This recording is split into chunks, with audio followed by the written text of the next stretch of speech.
Flipping hell. Thank you for letting me know that. To be honest, I should have checked. There's this thing I should have checked from the beginning. Didn't.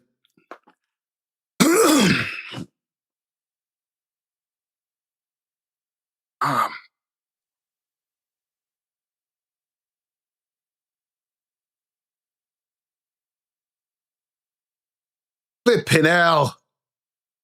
Well, appreciate for letting me know that.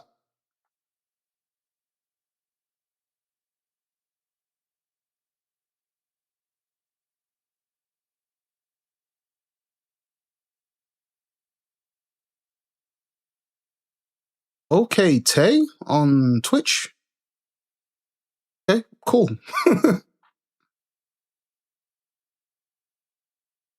Let me pull this video back up. You know what, let me state that again, because if it's echoed, it sounds stupid. So the video states, black man gets offended and insults a girl after she said she's looking for chicken. And in brackets, it says, streamer Chicken Andy. And the quote says, take your lashes off, take your makeup off, like you're not even pretty for real. All right. We're looking for chicken. I took over chicken live stream.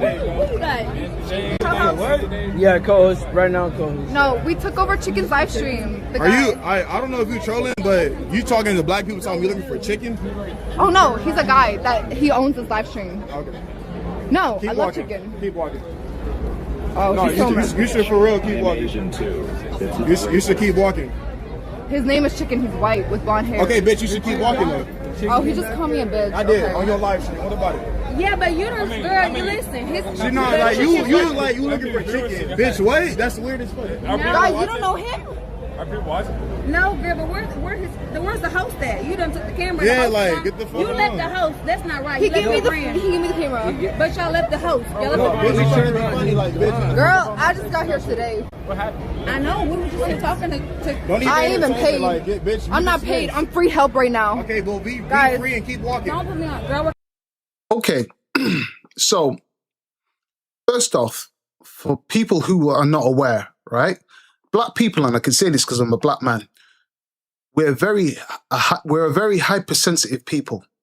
Yeah, that's just us. All right, we hear trigger words and we'll go into a tangent. People can slate us for it, try and make fun at us about it. That's just the way we are. So if we hear anything of relevance to chicken or watermelon, or somebody says something along those code words, or something regarding, say, like an animal, like an ape or a monkey or anything like that, the first thing it's going to do is going to make our head turn, and we're going to question, is this person trying to make fun of me? Are they trying to insult me? You know? So when she turned around and said, I'm looking for chicken, as you can see, it is for a streamer named Chicken Andy, because in the corner here it says it's got a kick sign and the person's name. So she wasn't actually trying to be funny. Or we can play devil's advocate. Maybe she was. Maybe she knew what she was doing. Let me go around a black person and say, I'm looking for chicken. And then once the black person pulls her up, she can then turn on and say, no, it's a streamer named Chicken Andy. People play those disingenuous games from time to time. But in this situation here, we're best to just give her the benefit of the doubt, you know, until proven otherwise. Now, the way the black man responded, he asked the question, are you trying to be funny? Somewhat paraphrasing. And she explained her case, and he's turned around and said, keep it moving. Now, if this woman had any sense, she'd turn around and say, you know what? That's a big black lad. He's not going to hit her, you know, because it's a woman. You won't be daft enough to do that. It doesn't matter what situation's going on. You're never going to be justified doing that. But shouldn't the common sense say to her, listen, I've already offended this dude racially. I didn't mean to. There was no intention, but that's how it's perceived. Let me just carry on about my business because he's asked me to move on. But we know about Kick. It's all about theatrics and the entertainment. And it's a lot of freedom over there. So people are going to say what they want to say and stand by it because, you know, it's not like YouTube or anything where there are all these restrictions. Kick is a free-for-all. And I love it. I love it because it's a free-for-all. So I'm not, me personally, I don't get offended at these things because I got to take the rough with the smooth. And I would like to hope black people as a collective would start taking the rough with the smooth. Don't let anybody just out and out disrespect you, but times are changing and being hypersensitive over things that are not really, they don't really have shock value anymore like that. People saying the N-word, there's not really shock value behind it. I'm not shocked by it. Yeah, I'd be offended if somebody was trying to say it to me in an aggressive manner. Yeah, it could potentially get physical. But when people are just saying it, it's just, okay, whatever, move away. You know, getting offended over these things, they're gonna happen more and more and more, especially now that we've got alternative platforms. But anyway. Walking is free too. No, like, it's on myself. Why you stop right here? It's a lot of, like, keep walking. Get the fuck out of here. Bro. Like, no, get the fuck out of here. Nobody want to see you. The fuck? It's okay. We're just looking for our Okay, well, keep looking. Your friend not here, right? Yeah, Well, keep looking. We'll then. find him. We'll find him. Okay, good for y'all. You'll find them. You'll find them. Alright, thank you, bro. Thank you. Bitch, you ugly. Take your lashes out. Take your makeup off. Like, you not even pretty for real. No, bro. And you look like you got your lips on, too. Instigator. Not you. Instigator. Okay, what is he? What? Okay, so he really did say that quote. One thing about X I've noticed, people put quotes underneath just to get you to click on. And 8 times out of 10, that quote is not actually in the video. It's like a clickbait thing I've noticed a lot of people do. It's a bit annoying, but no, he actually did say it. And she's not bad looking. She's just got a strong looking jaw. Like, when I pull it back up on this woman's face, let's pull it back. It's just that face is just strong. You'll find them. Thank you, Like, bro. Thank you. Bitch, you ugly. Take your lashes out. Take your makeup off. Like, you not even pretty for real. You'll find them. Well, keep looking. come on, let me get a... It's on myself. Just her face is just strong. You know, she's not ugly. It's just a strong ass jaw. You know, like if I was in Thailand or something and I seen her, let me be respectful, seen her approach me, I'd be questioning a few things respectfully. Why you stop right here? It's just the jaw's quite hench. It's a lot of, like, keep walking. Get the fuck out of here. Bro. Like, no, get the fuck out of here. Nobody want to see you. The fuck?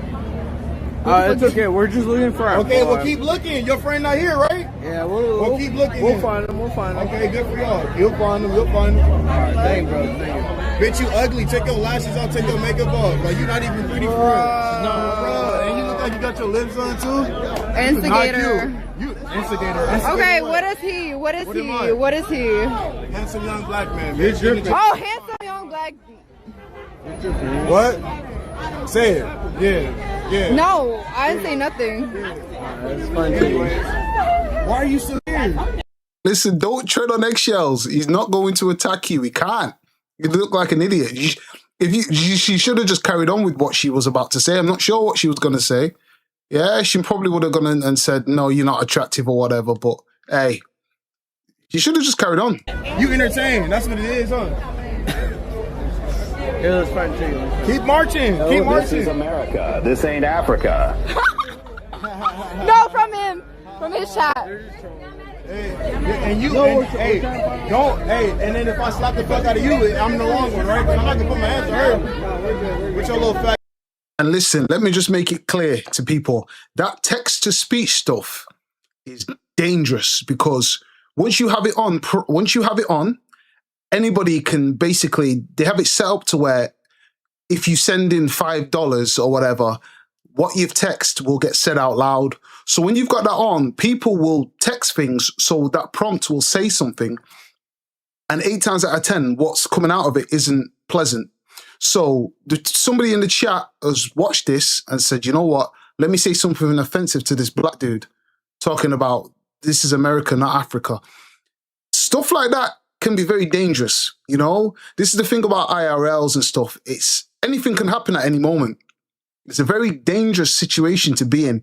And the chat's potentially trying to get this dude attacked, you know? But again, so far, he's keeping his composure, which he should. Yeah, don't feed into any stereotypes or any stigmas that can lead to people which can lead, let me get my words out, which can lead to people going, see, look at how they behave, you know? kept it together so far. Get ass. Get your ass up out of here. What's up, Twitch? Alright, let's find chicken. Yo, Let's find chicken. why he so mad? All coked up, bro. What's your name? Hey. Yeah, that guy's like, monkey. Africa's right, guys. Okay, sorry, don't get me canceled. No one. Ooh. I spoke too soon. Oh, whoa, okay. Let me pull that back. No one One knows sec. fucking record that. We're looking. I spoke too soon. Maybe she was trying to instigate. Africa's right, guys. Okay, sorry, don't get me canceled. No one fucking record that. Whoa. Yeah, that guy's like, monkey. Africa's right, guys. Okay. And there it is. So there's a possibility she did walk up and try and play the disingenuous diss of, I'm looking for chicken. And then when the black guy addressed it, she turned around and said, no, I'm looking for Chicken Andy. Maybe there was an ulterior motive in regarding to what happened here. Now, this is only a clip. Clips are taken out of context all the time. So make of what you've seen at your own will. But now that black dude is now justified to have his defense up. His defense mechanism that kicks in with a lot of black people due to hypersensitivity as well, but at the same time being messed with all the time. He's now justified. Because why would she just aimlessly say something like that on stream? Kick, don't get me wrong. Kick, you're allowed to say whatever you want, and I love it. But look at what's just been said. So now it's just the case of, I would have given the benefit of the doubt. I can't really do that now. No, there's just so, your intent was to be offensive. And people do this. People on Kick want to be offensive to try and, get the chat going. They've realized if the more offensive I am, the more people are going to listen to me. But that was just...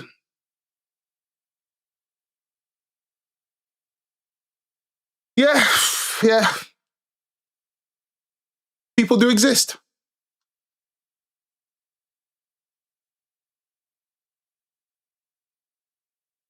Let's see. I need to get back to playing Death Stranding, but it's boring.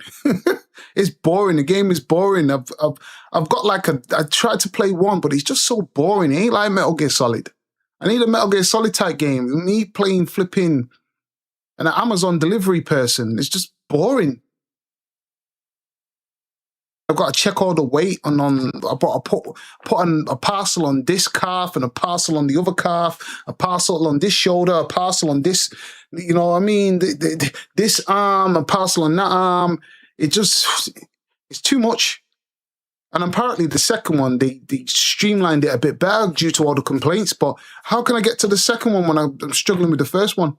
Flipping annoying.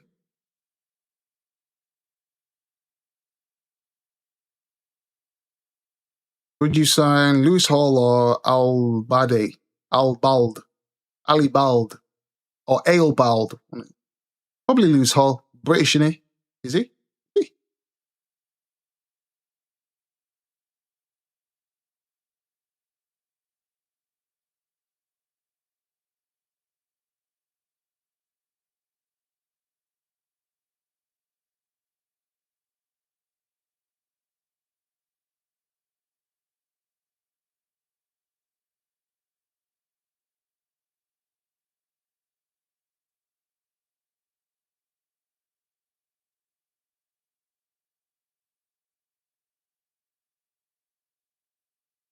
Whoa, how did Final Fantasy 13 look like that? Huh? 4K Ultra HD has been up-resed to the PC version.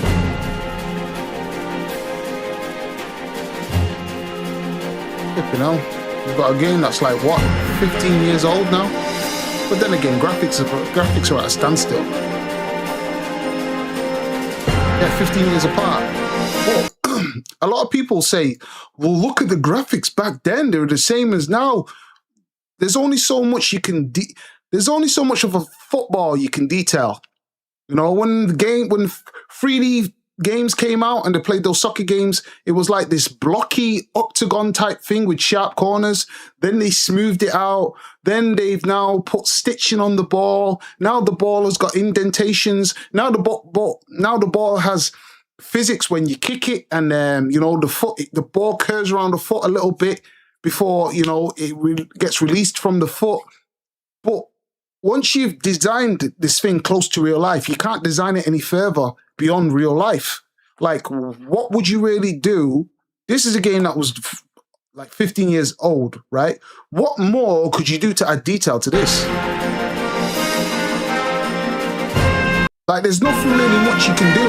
The only thing you can really do if you want to get closer to real life is the color palettes now. Because 3D gaming is at its peak now.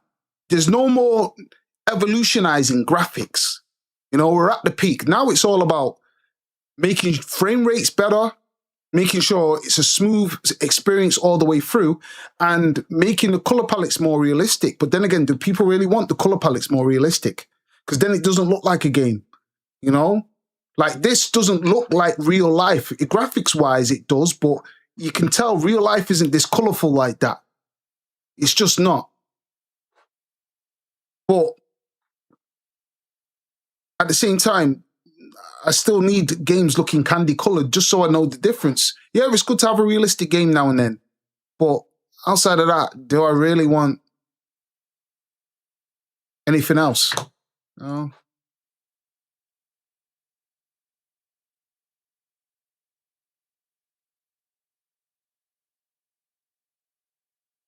Says, Blueface had everyone shocked after swinging his son Superior upside down.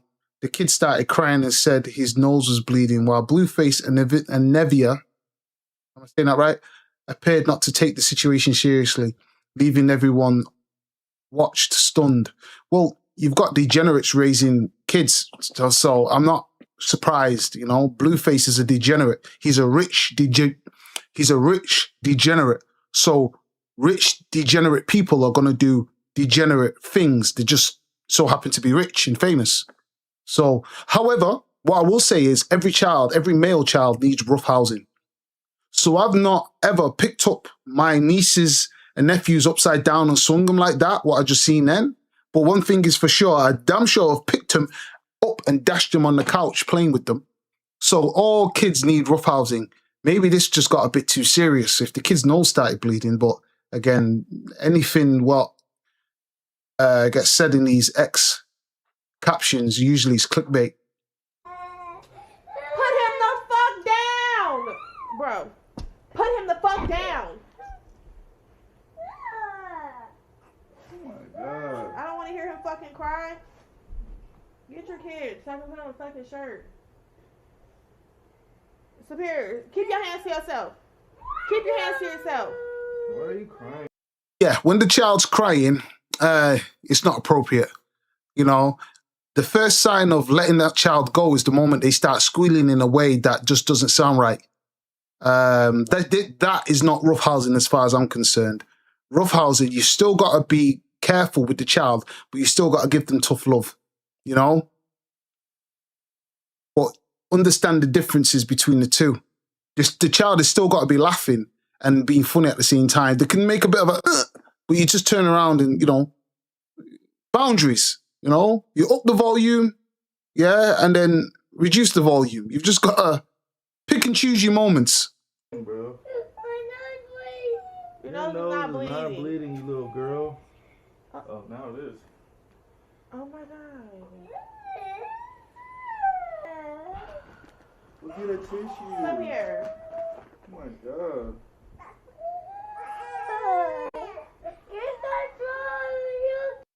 But like I said, degenerates.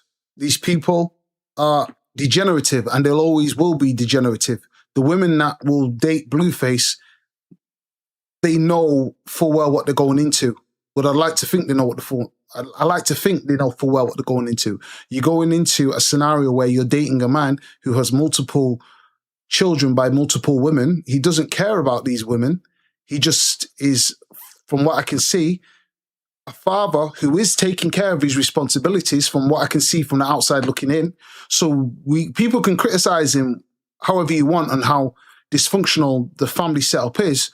But from what I can see, he's still around these children and he's still doing what he's supposed to do. It's just that sometimes, again, a lot of these men, just because they've got children doesn't necessarily mean they're grown mentally themselves. A lot of them are still kids, just big kids themselves, they're kids raising kids, you know?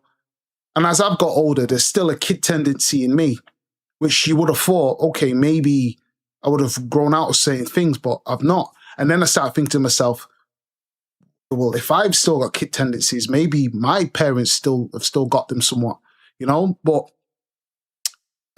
it would explain certain things that were happening around me when I was a kid, watching certain things parents and people of that age did.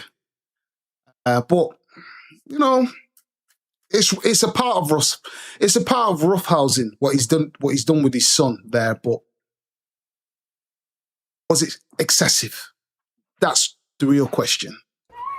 Your nose is barely even bleeding. Stop crying. I don't feel bad for you. No, I don't. You're a boy. You're not a girl. Shut your ugly ass up. What the heck? I've seen enough of that. But let's go. Let's see what Dean and AB are doing.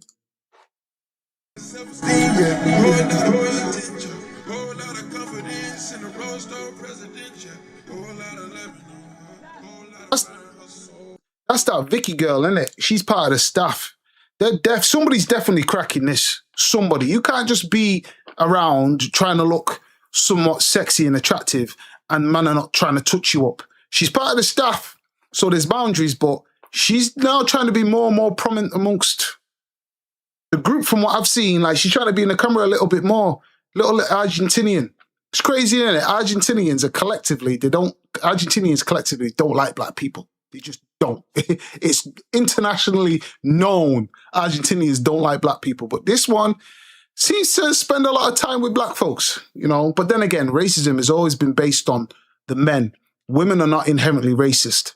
So I'm saying these things, but like, if all races of men, apart from Chinese men, disappeared, all the women on the planet would be happily dating Chinese men. Yeah, and then vice versa. If all the races of men disappeared off the planet and it was just black men left, all the women would be dating black men, and vice versa with whatever race. If it was just Indian men left, all the women would be dating Indian men.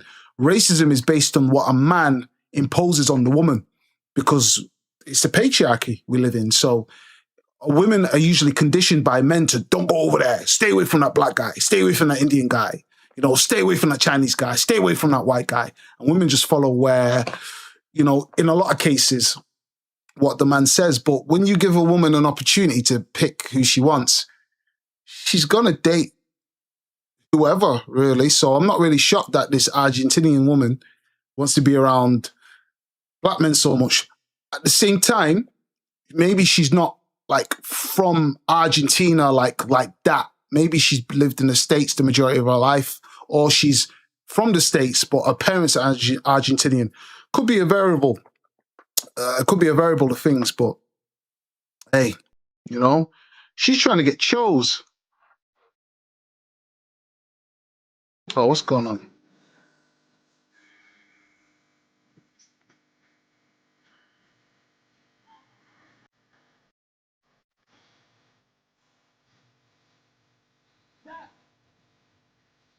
There's just no way. There is no way this girl, who's part of the staff, not part of the show, a part of the staff, the production team. She's on the production team. She's not one of these floozies that they're messing in and out with. Well, from what I can see on the screen, there's no way man are not troubling this. Especially with her trying to look a certain way around, being around all these other women that are getting cracked. I'm sorry.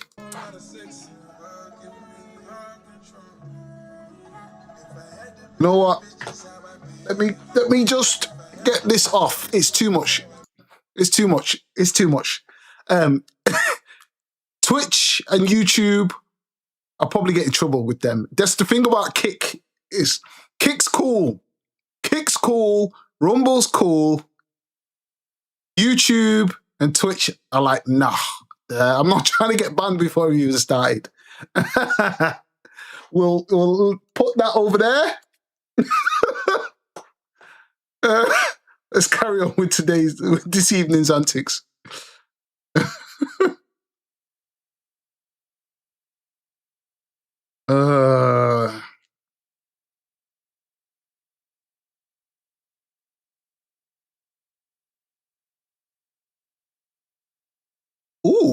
Let's see.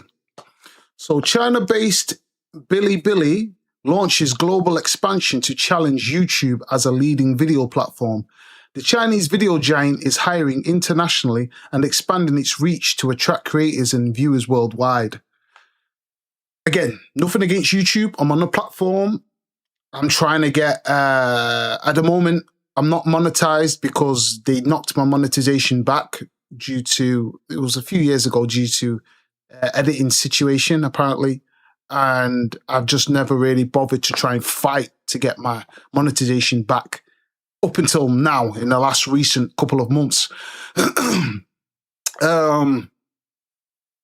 I've always said we need competition. We need competition to rival YouTube, respectfully. And the reason why we need to have competition to rival YouTube is no one entity should be able to dictate how the mass of people, the mass of cultures and races and whatever think and feel. And then being able to dictate to say, you can be monetized, you can't, you can do this, you can't, because I've watched a lot of scenarios over the last couple, not even months, years or so. I'm watching certain YouTubers have the privilege to do certain things, but then if I do it, it's a problem. You know, take Osmond Gold, for example. He's the best example. He cannibalizes content. That's what he does. He cannibalizes content. And the only time you're really going to get his own content from him is if, say, he gets banned off Twitch for 2 weeks, and then he'll sit there, do a 10-minute video explaining why he's been banned. Outside of that, he literally just watches other people's content, and it's like, oh, like, don't get me wrong, he gives quality input, but he also, after time, is like, this is amazing, this is great, wow. Like, there was a video the other day, I might even just put it on in a sec as an example, where he's just watching like this gameplay video, and he's just, this is amazing, folks. Wow, this is great. It's like a 50-minute long video, and he's got like 300k views on it. And it was up for like 2 hours at the time, I think. And all he's doing is, wow, this, whoa, wow. Now, YouTube demonetizes people for this, or won't even monetize you for stuff like that, because they'll turn around and say there's no real edits being done. You know, it's like, you're going to tell other people they can't do it, but the dude that's in an attic sat there with long hair and just, you know, he gets to do it, but everyone else can't? Like, what is that? So I personally believe there needs to be way more platforms being allowed to, well, basically to compete with YouTube and all these other things, because we can't have one entity just dictate to people who can make money, who can't. And then, worst of all, they don't even give people a genuine explanation. So they'll turn around and give you this blanket statement why you've been demonetized, or they'll turn around and say it's due to, oh, let me give an example, like unauthentic content. And sometimes they could be wrong. AI will trip up and ban the wrong person. I got banned, but 3 hours later I got reinstated once I obviously appealed, because they got it wrong with me. But a lot of the time they're just saying blanket statements, not explaining, but then there's a person who's doing the same thing and they're not demonetized or banned. So we need as many multiple platforms as possible. Thank God Rumble and X and all of these things are now here, but We don't have an equivalent real alternative to YouTube just yet. Rumble's on the way, but it's still a slow burner. The problem with Rumble is as soon as you click on Rumble, the first screen is just full of politics and what Donald Trump has done, and Donald Trump and Trumping and the Donald Trump family and just Trump and, American government and Trump and Trumpity Trump. That's all you see on their flipping front page. And it's like, are you guys stupid? Yeah? Put more quality of life on the front page. Put people doing multiple different things. People doing IRLs. People, the kids doing the TikTok shit. Just switch it up. Do something a little bit more.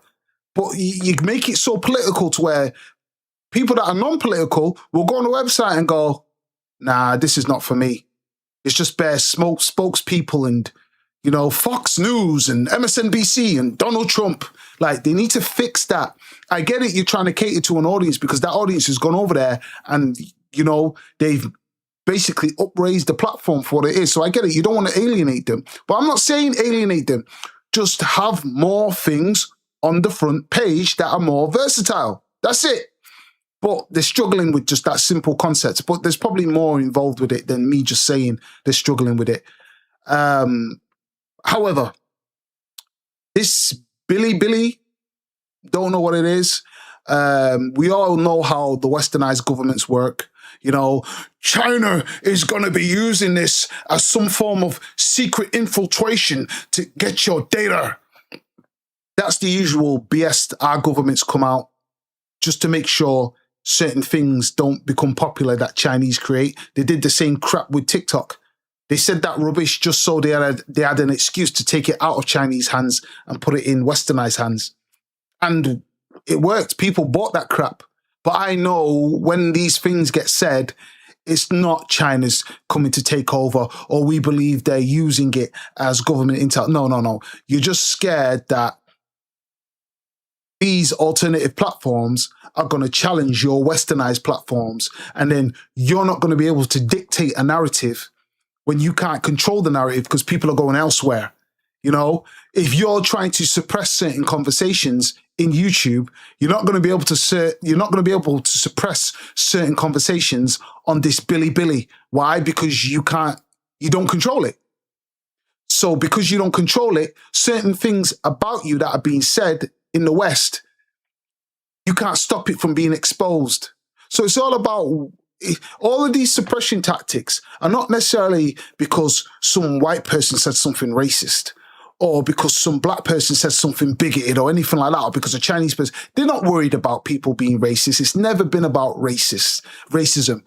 It's more about the more you give people freedom to say whatever they want, the more it's going to lead to people going into things beyond just the verbal conversation of bigotry and racism or whatever. But it's then going to start going on to what the government's up to. And then when people start talking about what the government's up to, it then leads to people talking about information that the government didn't really want out. So if the government's planning to say, go to war, and then they're going to make the taxpayer pay for going to infiltrate a country on BS, rubbish, what they're trying to find, the government's trying to find justification to go over and, attack another country. They don't want people on these platforms saying, look, America's planning on attacking this place in the next couple of days. It's complete rubbish. Why they're going to attack? And then what that does is it makes the general public start looking at the government saying, why are you going to go over there and do that? Which then stops the government's plans in what they want to do. So this is why they don't really want free speech like that. It's not about the little small arguments that people have in today's day. And, oh, my God, what you've said is hate speech and all of this stuff. No. It leads to people questioning the government's decisions. And then the government feels like it can't operate the way it usually does if people can speak openly about what the government's doing. So it's more to do with that. But nevertheless, we need alternatives. We can't be dependent on just one platform. It's silly. At any moment, you can be demonetized. At any moment, you know, you can have your channel banned, and you're dependent on an appeal process that it can go either way. You know, you can have genuine reason as to why you shouldn't have been banned. Like me, it was stupid. They said I had unauthentic content. When the hell has my content ever been unauthentic? It's me talking. How does, but they tried that. I appealed. I said, my content has been my own from day one. You know, I gave up the whole content writing thing. This is like my first video where I've watched the video and spoke on it in years. I don't do it anymore because that was the original reason why they wouldn't monetize me. They turned around and said, you're basically, I can't remember the term. You know what? I'll get it up. Fuck it. I'll get it up and I'll show you. Right? Right? So let me see. Here it goes to earn, right? Oh no, I'm on the wrong one. Damn. Wrong account. Right, okay, so look. No, earn. Right. So as you can see here, I'm not sure if you can see it very well. It says your channel remains ineligible. I can't say this damn word. Ineligible for monetization. And it says the reason, reused content. Content is not clearly an original creation of this channel and may have been repurposed from another source without adding significant original commentary, substantive modifications, or educational or entertainment value. Right, so at the time, okay, I get it. Because what I was doing, you didn't see my face, it'd be just a screen like, a screen like this, yeah? Just like this. This was the whole full screen, all over. Not me here, not in the corner, not with the live kick thing. It would just be all over and just me stopping, pausing, talking. And people loved it. So if I'm getting all these ratings and views, I'm going to carry on. I'm thinking people are loving what I'm saying. I can break down any video. Great. And I just did it. Hit the 4,000 hours watch criteria in like a month. Came to monetization, they turn around and tell me that. So, because it was so vague at the time, I was like, more edits, what does that mean? I should have been smart enough at the time to think, oh, I'm an editor. You know, I studied this in university. Why don't I just do what I'm doing now? But at the time, because it was so vague, and I did an appeal video to show them, like, I've done editing videos, and they responded back saying it's still not good enough. So to me, it was just like, where do I go with this? So then I just said, you know what, let's scrap content writing completely, because that's what it is. You're content writing. Say this video, for example, I was going to watch in a bit. Playing it, stopping talking. It's content writing. You're cannibalizing content. There's no two ways around it. That's what you're doing, right? But me, I've looked at it as, well, you've got Osman Golds, you've got that mediocre tutorial guy, you've got, what's that guy called? I forgot his name. But you've got Hassan Abi, and is it YTK or XQC?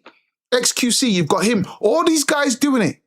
They'll live stream, they'll chop up the video, they'll go and then go put the videos in 10-minute segments, all 100+K on the videos, adverts all over the videos, but YouTube wants to have a problem with me. So what is it? What is actually editing? Is it, do you want my face in it? Because I've done that now. I've got the background with the like luminous light, as you can see at the top. I've got everything planned out. I've got my banner at the bottom. Is this what you mean by editing?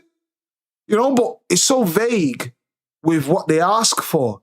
So to me, it's like, I said to myself, no, I'm just going to do my own content to be safe.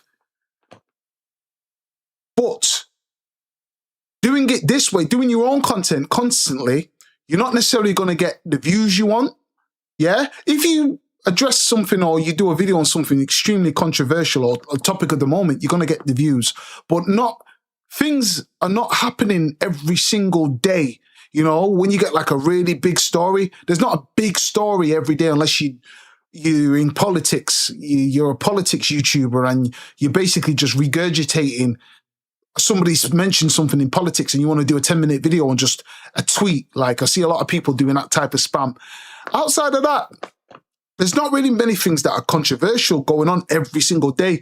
You get like a hot topic. I shouldn't say controversial, but a hot topic. You get like a hot topic every, maybe 3 to 4 days.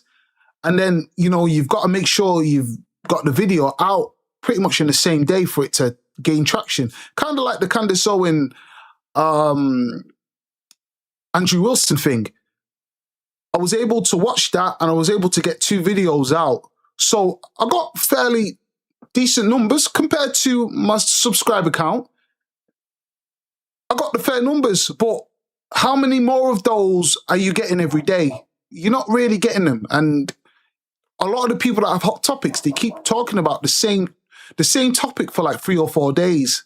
You know, like, for example, I think he's called Flacco. He does that Nolan Wells. Apparently that black kid that allegedly has been murdered on some trip with a bunch of his friends. Like, he's constantly talking about that. And if somebody of substance or like a public figure mentions something on it, he'll do a whole 10, 15 minute video of this person speaking about it and, you know, a bit of spam.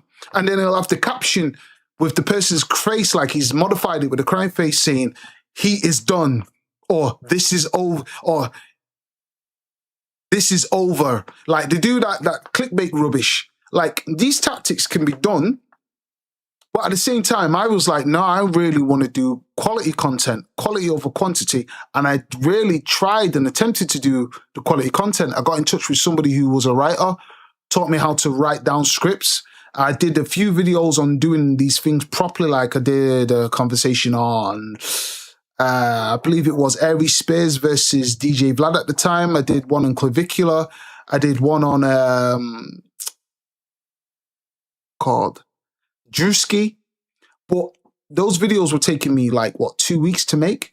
Like, we're talking, I had to write the script out. Then I had to get all the B-roll footage. So as I'm talking, you've got imagery explaining what I'm talking about, because this helps the viewer engage. And then when I've got all the B-roll footage down, like the script will take me like a day and a half, maybe 2 days to write out. And then I have to proofread it. So it might even take 2 or 3 days. Then I've got to go and get the B-roll footage, which is going to take me a day or 2 days. Bear in mind, I can't just sit on the computer all day. I've got my own life to sort out, gym, business, all of this stuff. So you got to find time throughout that, as well as you're tired, so it's difficult. Then, once you've got your B-roll footage, you've got your scripts, then you've got to sit there and record it. You know, look directly at the screen, you know what I mean? Which I struggle with, because I'm looking at my face, and if I'm looking at my face and watching my lips move, it messes with me psychologically. You know, so the best thing I can do is look away. It's easier to talk when I'm not looking at myself. And, you know, and then that's going to take another day or whatnot, because a day or 2, because sometimes I mess up my words. Before I know it, I'm going into like a week and a half and this video's still not done. Then I've got to go through the whole editing phase. Yes, there's certain things on like DaVinci Resolve that make it easier now to edit, because it's got this thing where it automatically takes out the blank spots and you just got to go and just tighten up things. But it can take 2 weeks to do a proper presented video like that. And in 2 weeks, the topic can be old, especially for something that's hot for like 24 to 48 hours. I don't have a team with me that's going to be able to make these videos in the same day. Like I'm a level 1 creator. I'm not a level 2 creator or a level 3 creator like a level 2 creator is a person like me that has a team. And then a level 3 creator is a person that's got like a business behind them, like the Daily Wire or Zeteo, like a media company, which has got like 100+ employees. So they can smack out quality videos in the space of a day, because they've got so many people working on them. And then you've got people that have got like me, like a person like me in a team together. They're level 2. Me, I'm doing it all on my own. I'm a level 1 creator. Maybe in the future I can get a team. So it's all about doing all of that. And then me trying to do all those quality type videos just because I'm trying my utmost hardest not to content ride while I'm watching everyone else content ride. Everyone else is just sat by watching videos going, ooh, and I know they're monetized because when I click on a video, an advert starts straight away. And it's like, why are they allowed to do it? But I'm not. But it won't be just me, it'll be others as well. There'll be others in the same scenario.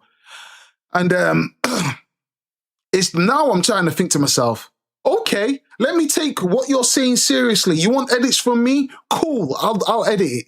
Because right now, YouTube has decided to double the watch hours next year, February is when it starts, okay? So right now it's 4,000 hours. I'm like 1,300 and something from 4,000. If I don't meet that criteria by February next year, it goes up to 8,000. And then not only does it go to 8,000, there's a possibility my 1,300 watch hours that I've currently got now may even restart. I don't know how it works. If it's based on just the 1st of January to the 30th or 31st of December, whatever it is, does it just restart at that moment? So I could lose my watch hours and have to start again, but double the amount. And unfortunately, making videos just out and out each time, I've only got like 1K and a bit subscribers. I'm not going to realistically be able to hit it. So I'm going to have to content ride. I'm not trying to make an excuse to do it. I'm just trying to be all the way authentic with you. I was doing it at the beginning, got mad numbers. YouTube got upset, but at the same time, I've been making my own content anyway. So part of me's thinking, I'll do both. Because until YouTube want to be consistent and ban it for everybody, why am I not doing it? Why am I not? So, where is it? So, yeah, I'm gonna try. Well, I'm gonna be doing it. I'm gonna blend both. So when it comes to YouTube review, they can't just turn around and say, "Oh, this is what you do." No.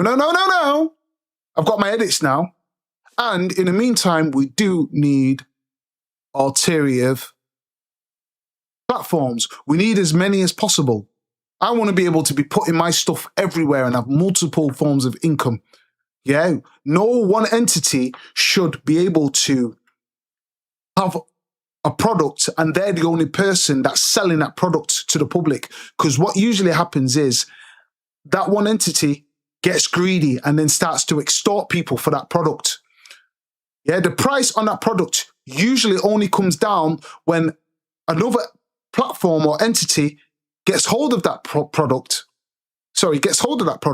and then starts selling it you for a cheaper price, which then forces the initial person who had the product to then reduce their prices to now compete. Competition will always be healthy for the consumer. Yeah, always. No one entity should be able to just hold power over a very important product that everybody wants to use. So I don't know this Bilibili, but don't be surprised if you hear the government come out with rubbish, turning around saying, we believe Bilibili is some secret, the same thing they said about TikTok. We believe it's using government intel on to watch people throughout the Western Hemisphere, you know? The same rubbish that they said about TikTok to justify taking TikTok out of Chinese hands and putting it in westernized hands. They'll probably say the same thing about Bilibili. Why not? Why is Bilibili going to be any different to TikTok? It's going to be a social media platform. You know? How many times is our government going to keep using that excuse to justify stopping Chinese people from having anything in the West? They banned Huawei. Oh, we believe Huawei is going to be used as some thing to infiltrate the westernized public. No, you were just worried that their 5G infrastructure was going to be implemented before the westernized 5G infrastructure was going to be implemented. And once Chinese people got theirs in first and sold it to everybody for a ridiculously cheap price, you guys wouldn't have been able to sell your 5G to anybody because everybody would be on the Chinese one because it would have been way cheaper. You know, when it comes to their electronic vehicles, people that are paying Elon Musk with his, I forgot the term of his electronic car. Chinese have got these electronic cars for way cheaper. But our westernized governments don't want their cars over here because they know Elon Musk's one, Tesla, that's it, isn't going to be bought anymore if we allow the Chinese to bring their electric cars over here because we're just going to be buying the cheaper version. They don't want the certain Chinese products over here because people are just not going to use the westernized version when the Chinese version is way cheaper and in a lot of cases better run. Some people say, oh, when it's Chinese, it's cheap and, you know, mass made and rushed. Not all the time. Not all the time. There's some things that they just make and they're just good. But anyway, that was a long rant. Like and subscribe. Put your comments in the description box and I'll see you on the next one.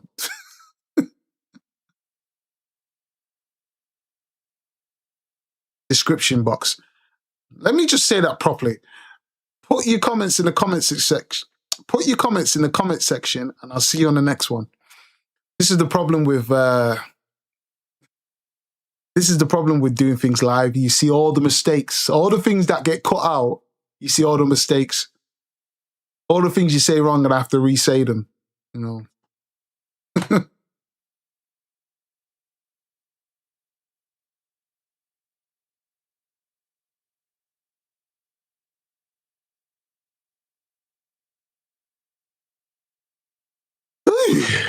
Anyway, let's see what people are saying anyway.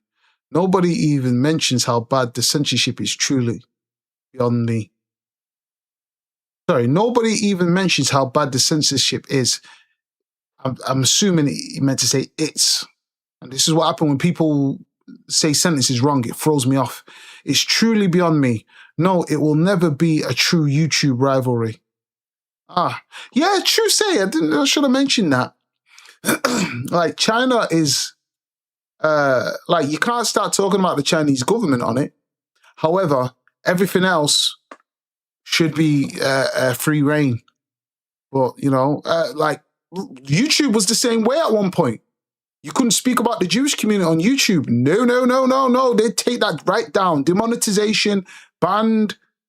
That's how YouTube was at one point. But now alternative platforms are allowing people to have honest conversations regarding that community, just like any other community. YouTube's now become more relaxed because they've realized we're going to draw traffic away from us if we don't allow these conversations to be had.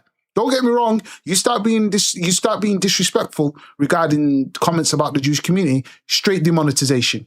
Kind of like what happened to that Myron Gaines.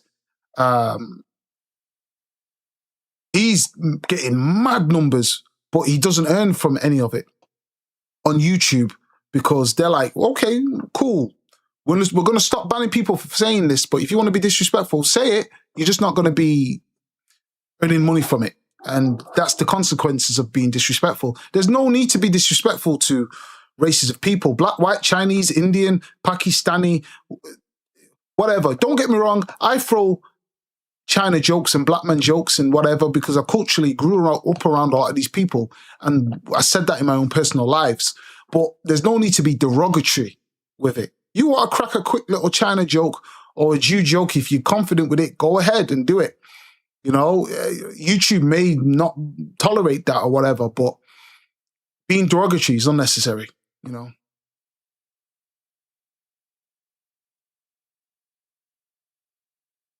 Billy, I just might download Billy's. If it's already out, let's look. Let's just curious. Let's just look. Billy.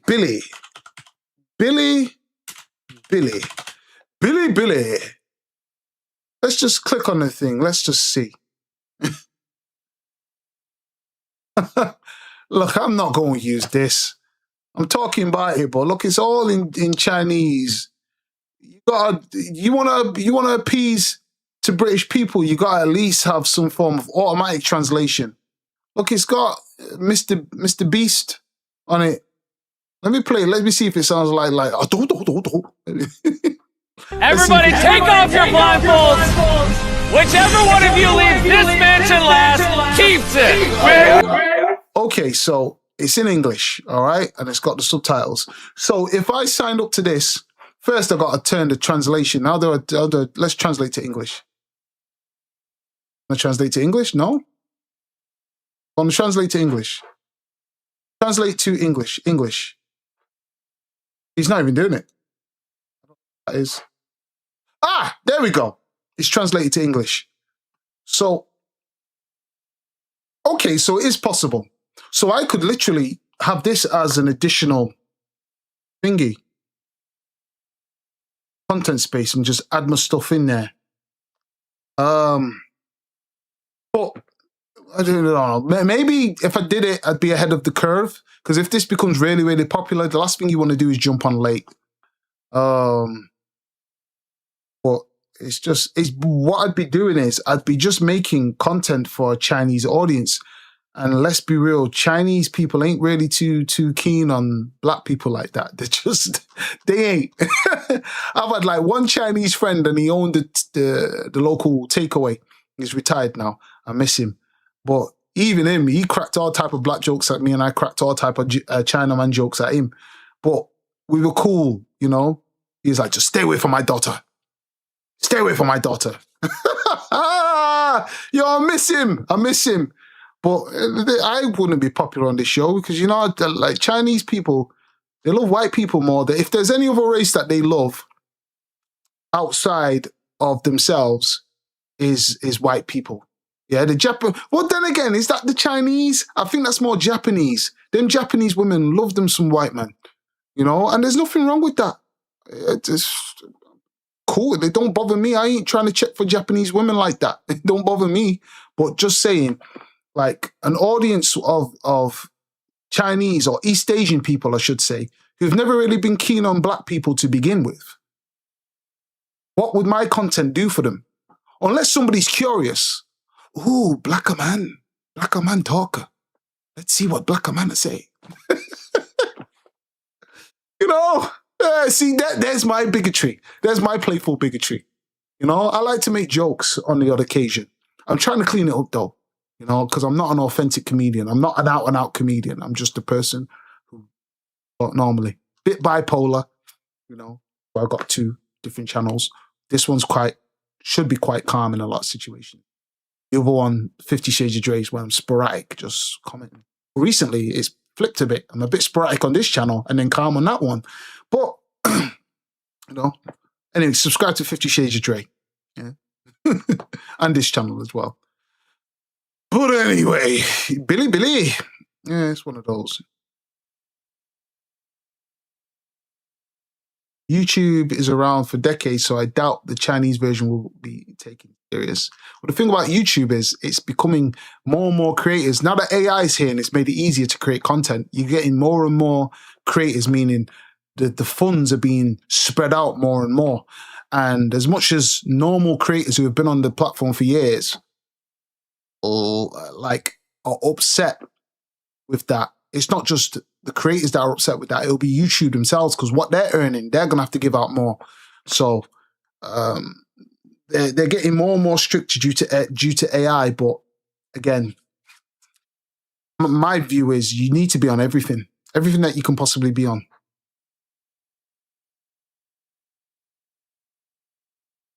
Derek King went off on Deshae Frost for not wanting to collab with the group despite always being quick to make things work for events like Kai Cenat Streaming University.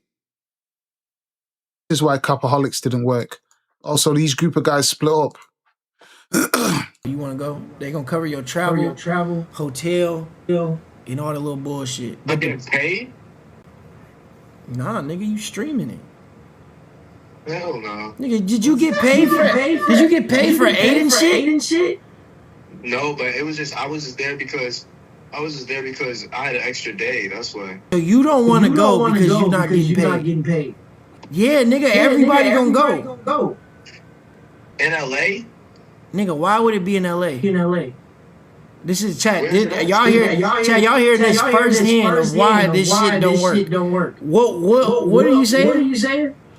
I think what's happening here is like you've got certain people in your group that are opportunists. They're looking at working with the people that they're in a group with and thinking, nah, there's not really money in that. But there probably is, but there's not the level of money that is wanted versus, ooh, a Kai Cenat, ooh, an Aiden, ooh, an I Show Speed, ooh, I'll jump to that. Hey, I'll do that for free because of the audience that they bring versus him collaborating with his friend. He's probably just like generic numbers, you know, the money that I've got. Yeah, it's great, but I want more. And this is why certain things don't work amongst your peers. Me personally, I say this now, but who knows? I'm not in their position. I would like to think that I'd just be collabing with my own people and then make what I've done great to where it's somewhat on a level. My aim is to make it on the same level as a Kai Cenat and a I Show Speed and a Aiden Ross. So not only am I trying to, let me get my words out. So it's not only a situation where I'm trying to be around them or get an opportunity to stream with them, it will be a situation where if I've built myself up and my team up so much, those guys will be noticing me and trying to want to get in touch with me. So it's two-way traffic rather than just one-way traffic, you know? That's what I would be aiming for. I'd be trying to collab with my team unless it was a thing where I secretly didn't like these people that I work with. Then really I should be trying to cut off from them or cut away. But if they're your team, you should be trying to collab with your team first before all else. I mean, bro, I have to move into my spot. That's what I'm saying. Yeah, you got to move into your spot. Okay. All right. So you don't want to do it. I mean, yeah, I move in on the 27th. This is prime example, chat. All right. Prime example. This nigga said, am I getting paid? Nigga, did you get paid for fucking Aiden shit? What the fuck is wrong with niggas? Did you get paid for streamer prom? What the fuck? Did you get paid for Kai shit? Oh yeah, you're right. That's over with. That shit don't make sense. And this be chat, and y'all see prime example of why shit don't be working out. Simple. Y'all just seen it. This nigga said, am I getting paid over a situation where nigga said he gonna comp your shit? All you gotta do is stream it. And another thing as well, all of this stuff now in today's day is being aired out in the open. So he's having a conversation about something live on stream because, again, he wants his viewers to see it because this guy, Derek King, it's all content. It's all people watching, clipping, exposure out there. So because of all this additional exposure where this conversation should have been private, as far as I'm concerned, we need to have it in the open because we're all trying to gain further clout than what we already have. We all want people to see it because it's going to create momentum. Where this conversation, as far as I'm concerned, shouldn't have been out in the public. You've just kind of not humiliated the guy that was on the phone, but you've just kind of exposed to the general public that this guy don't even want to work with his own team. And maybe that was your aim. Maybe that was this guy, Derek King, I think I'm saying his name right. Maybe that was what he wanted to do. Maybe he just wanted to show people in my team are full of crap. And maybe this is why we need to part ways. But me personally, that should have been a private conversation to say, listen, you know, I'm saying things at a generation who, these guys are like, what, 20, 21? I don't know how what the age is, but they're Gen Z. And I try my best to not just assume that they're going to just get it right because even at that young age at 21, I probably wouldn't have got it right. But there's a lack of professionalism and management. They need proper management that are not trying to hustle them, trying to just be around just to gain something from them, but actually make them grow. And basically tell these guys, listen,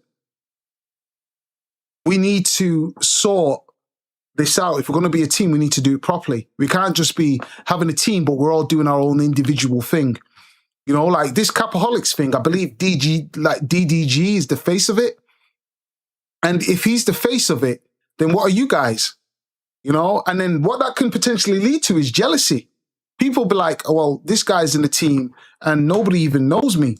This person doesn't know me, that person doesn't know me. But we go to places and people only want to talk to one individual. You've got to bring everybody up, and it's not going to help, especially if you've got people in your team that's like, nah, I'm not going unless I'm being paid. But when Aiden Ross come calling, you were prepared to do that for free. That looks bad. And now you've got your team member exposing you for it. That looks really, really bad. Huh? This could be a situation where we all go to Florida. Comped. You don't gotta pay for it. You gotta pay for shit. It don't matter, Deshae. How does that matter? It don't matter, Deshae. It's a fight where we all gonna go to Florida. Y'all niggas just went to Florida for nothing. No, we're not pinning that either. Cause he's gonna say, I don't know them niggas. It don't matter, gang. You know the niggas that's going. You know the niggas that's going. We all gonna go.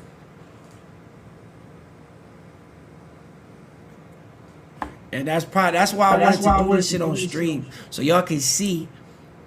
So y'all can literally clearly see. This is why shit don't work. Oh, okay, well, fair enough. He was trying to prove a point, and his point was proven. Yeah, you need to go your separate ways. You do. That's not a team. It's not.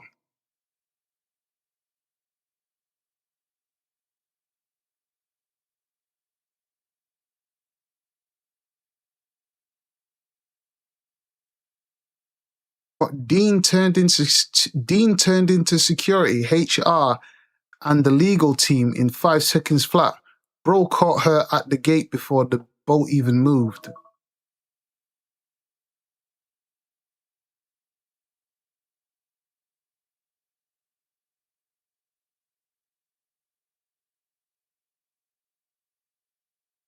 What are they talking about?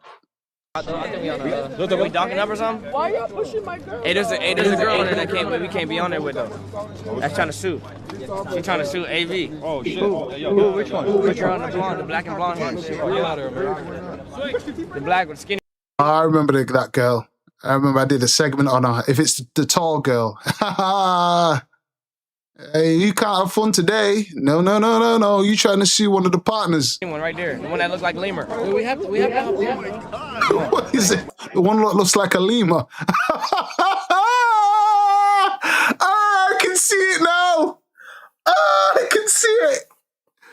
Mama said the one that looks like a lemur. Damn. Chat, I know I ain't got a picture of this girl up now, but I know exactly what he's talking about.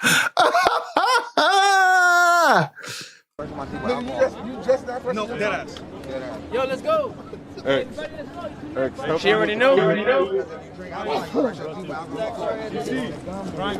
Triangle. Look, are we docking up? Just messed up that girl's plans, but at the same time, she has put a legal case on Adrian Broner. And I've always said these women, you want to be around a guy you don't even like because he's got the clout, and you want to be in the thick of things. And then when this guy actually uses and abuses you, you now want to complain when really you shouldn't have been anywhere near him because, like, no disrespect to Adrian Broner, but he's a fat blob at the moment. What the hell you don't have no interest in him. You're just interested in the money. So I'm not saying women should be abused or anything like that. I'm not trying to. That's not my fight in any way, shape, or form. What I will say is there's women that are opportunistic, and we all know they're opportunistic.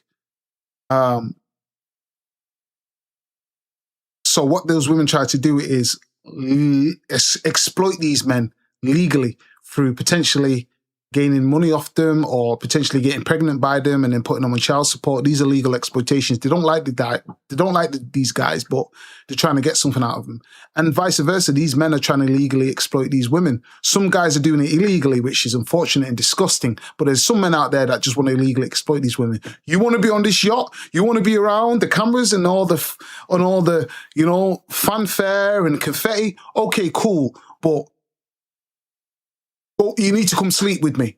That's how they're looking at it as. And if you ain't trying to sleep with me, get off the boat.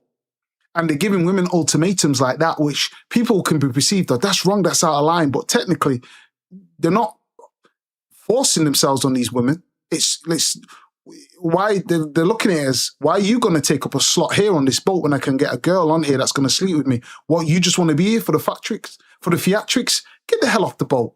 So you might not like that. You might look at it as immoral. You might look at it as these guys are creeps or whatever, but they can legally do that.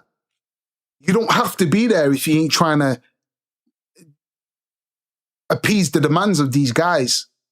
And Adrian is that type of guy where he's like, I'm not trying to be around this woman if she's not trying to sleep with me. So what that leads to is women potentially using that opportunity to then sue him. Now, I'm not trying to say Adrian Broner's a saint all the way through. He's done things where he's thrown water on women, grabbed them up. He's done certain things which there might be a conversation to, you know, potentially have some form of legal conversation regarding him. However, at the same time, there are opportunistic women who are trying to get at him, trying to see if they can get a quick buck out of it. And when you try and do those things, you can't then go and try and do those things on somebody that's a public figure like that, then expect to go on, have these opportunities on yachts and be in the same places as they are. They're going to be like, no. Like Dean just noticed this girl and was like, no, she can't be on here. Get her off. She now has to go get a taxi on the way home. Think about what you've done, because that's going to happen more and more, especially if you're in the locations where these guys are at. You can't be in the theatrics now. Yeah, you've made some legal litigation against these guys. Now, if the I might be saying it wrong, but if the litigation is legitimate, fine, go ahead with it. But if you were just trying to be an opportunist who was just trying to get a quick bit of money because AB mashed and dashed you, well, this is the consequences of your poor decisions. It is what it is. But anyway, like and subscribe. Let me know what you guys think in the comment section. See you on the next one.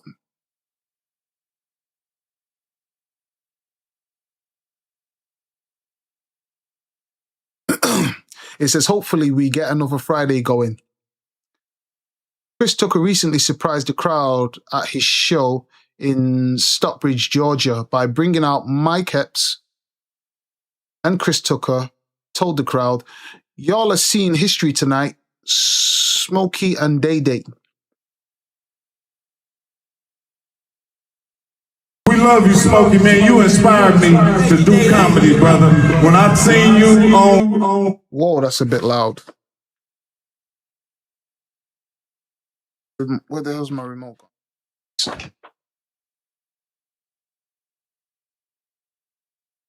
We love you, Smokey, man. You inspired me to do comedy, brother. When I seen you on Def Comedy Jam, I said, this is what I want to do. Y'all give it up for Chris Tucker, man. Give it up for Always Mike. giving back. I love you, Chris Tucker, man. Thank you, man. Wait a minute, this is one of the brothers who make me laugh. Real, natural, Thank you, raw Chris. talent, naturally funny.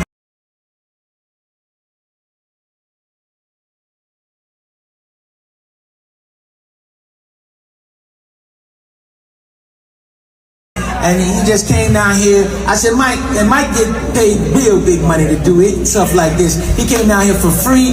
I didn't pay for nothing. He said, man, I'm coming. I said, what about your hotel? I thought I was getting paid. Wait a minute, man. What the hell's going on?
they get more powerful. And I'm beyond fatigued by the demoralization and dehumanization going on. The bullets are only coming from one side. Note, Diligent got an attorney. These people probably all need to get a fucking attorney. Okay. Vodka and Sprite it is. These people probably all need to get a fucking attorney because I have a feeling that TPUSA is going to end up going on the fucking warpath against all of these fucking people. And you know, it's really funny. People shrug that stuff off until they're in the other end of a fucking lawsuit. And then it's not very much fun when the Alex Jones stuff starts because you did something fucking horrible and you have to pay the piper for it. I would, all these people should probably lawyer up, honestly.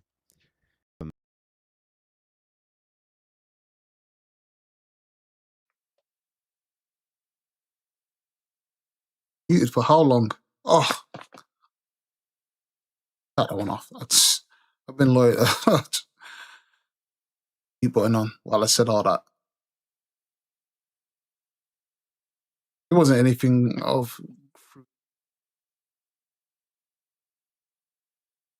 Why people think you can't play games and participate in the PS blackout? Do both. This is what real ownership looks like.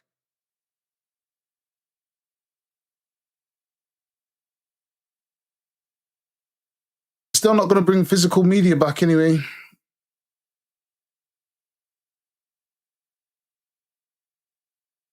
Actually, can't believe Costa at this.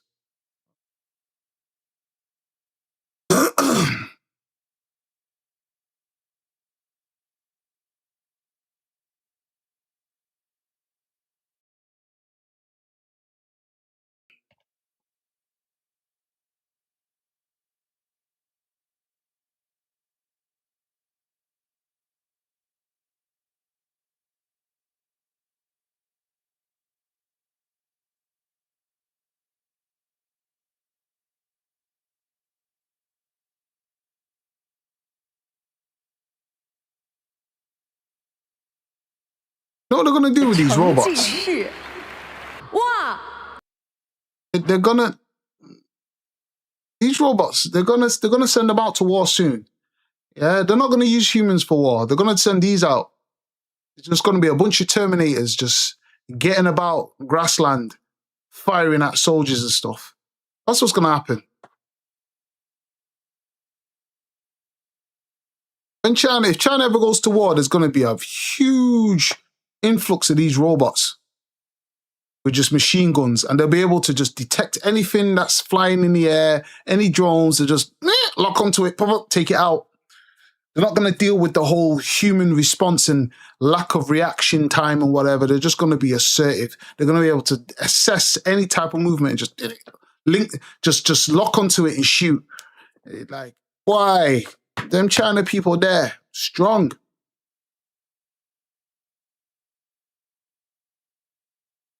Resist the fight last night. I think Larry Wheels pulled the muscle, didn't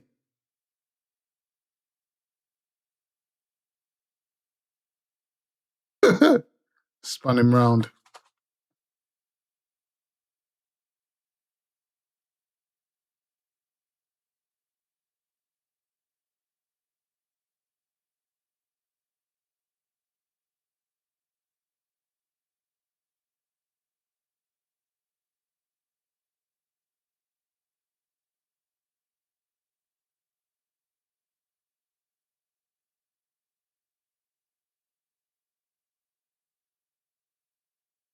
Garnacho came on and did all this within 5 minutes.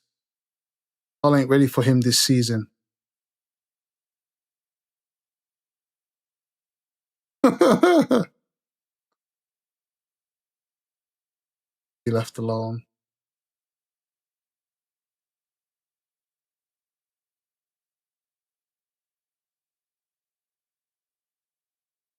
Need to watch out what I look at, folks.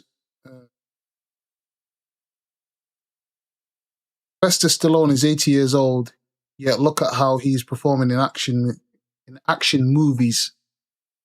Or in an action movie. I hate when people get sentences wrong, man. It throws me off. Spelling wrong. Or sorry, pronunciation wrong. And you jump like this at that age. As long as it ain't AI, I respect it. So you can't really trust anything these days.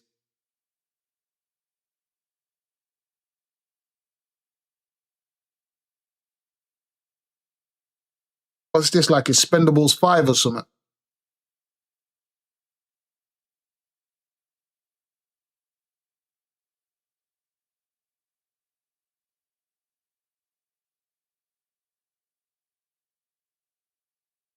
Okay, Andrew Wilson and Dan Bilzerian are going at it.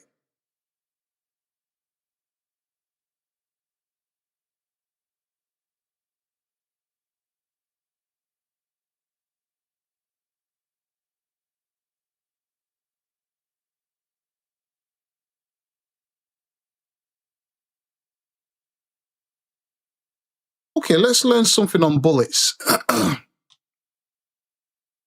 Andrew Wilson, he's getting flack apparently for saying the bullet could have potentially separated the one that shot Charlie Kirk. The effect of when you see that horrendous video of Charlie Kirk getting shot and it hitting his neck.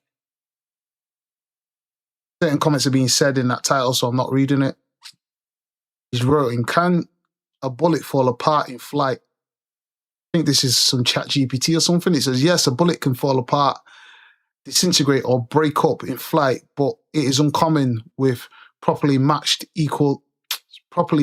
quality ammunition. Standard bullets are designed to remain intact throughout their trajectory.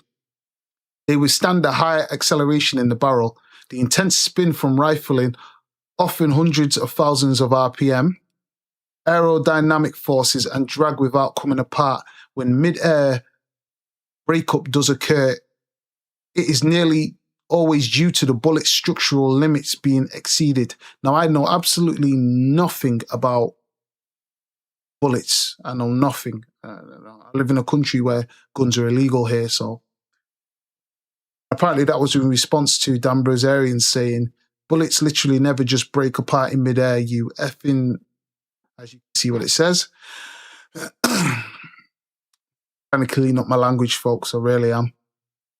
And then he's asked, hey Grok, what are the odds of a 30 to 60, 150 grain core Lockheed bullet fired out a Morser with a 1 in 8 twist barrel would come apart in the air?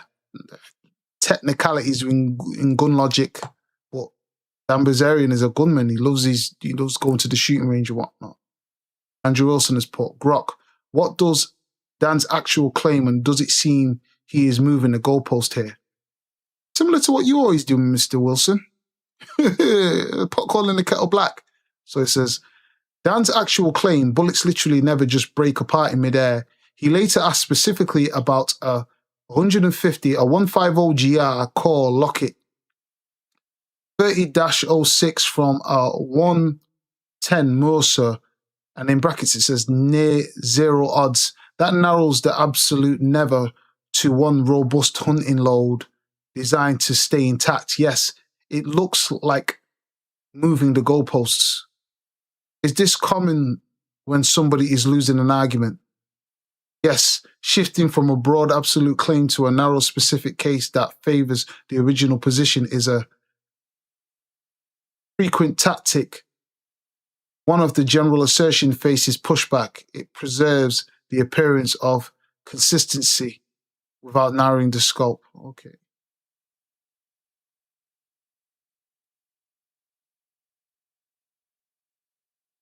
Okay. I don't have a clue of what I've just read. I don't have a clue. I don't even have a comment on it because I don't even know. Japanese idol concert in Kenya.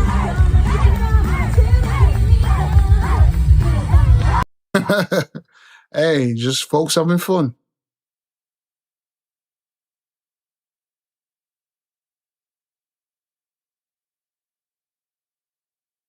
I don't know, these guys are just always around the same they're always around the same archetype of woman. Every woman that they're around just looks exactly like that. It's like a conveyor belt of the same woman. Light-skinned girl with the hair slicked back with these curly things here. Every single flipping time. It's just boring to look at. Yeah, have some dark-skinned black women, have some white women. These men just have the same archetype. And if that's their type, that's their preference, fair enough. Do it. It's fucking annoying. It's just making them women kind of, like, I know it sounds weird for me to say, but it's making them like that type of woman undesirable to me because they're just constantly showing that same fucking archetype. Well, hey, go off. It's their preference. I love seeing a variety of women. I really do.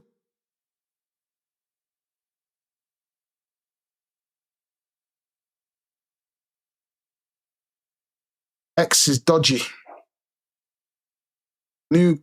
What the hell? New COD beta is terrible. What the F?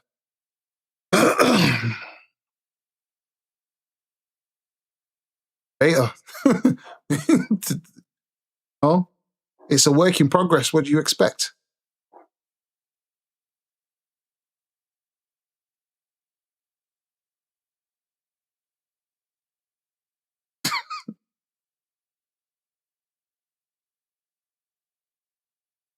Newcastle United would demand a world record fee above 68 million to consider selling Lewis Hall to Manchester United.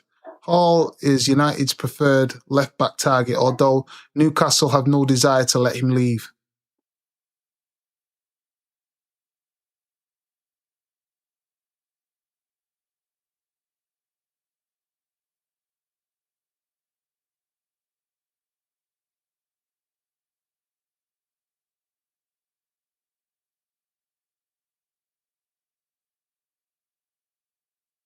There's a thing I want to watch regarding that guy, the alleged, the black guy that did when he tried to secretly meet up with an underage girl. There's a documentary on YouTube, but it's heavily age restricted. And I don't know if I should watch it. Honestly, do not know.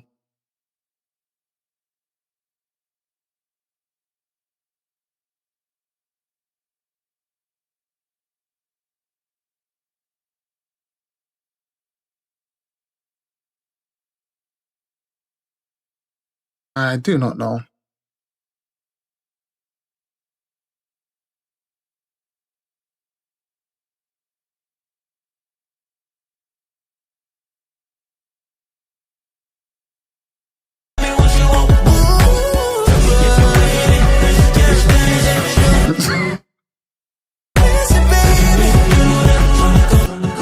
A 2010 type beat, boy bands dancing, and I'm sorry, that's not good enough.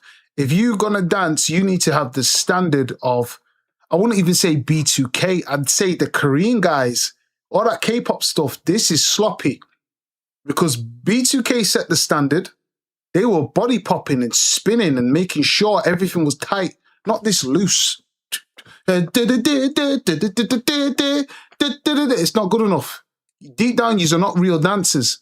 Yous are just took the typical little tiny dance moves that are the easy ones because yous are not authentic dancers to try and look like a boy band. You've got to actually be authentic dancers. B2K were authentic dancers.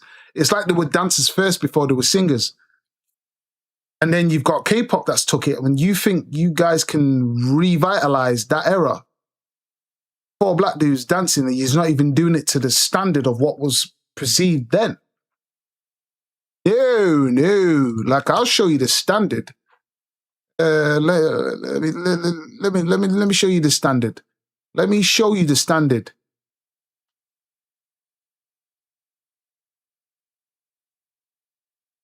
Yeah, there we go. There it is. Let's show it. I'm not going to play the music. Let's just.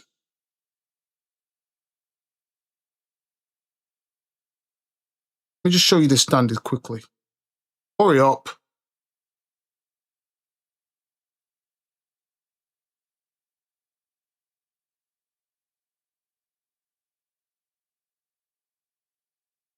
Going on.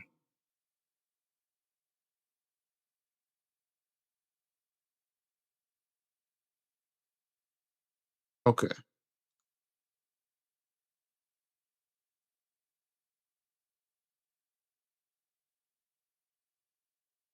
Copying. Look at the slick movements. You're not going to be able to beat Well, you have to do it to that standard. And it's got to look suave. You can't just be loose jumping and loose and loose.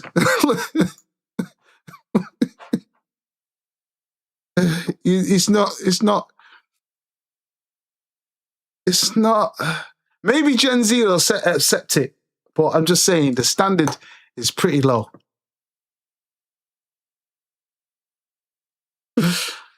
I don't know. Let me know what you guys think in the comment section. Like and subscribe.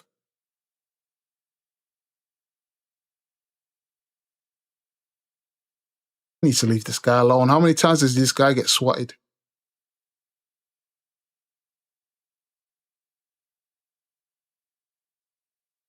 Oh.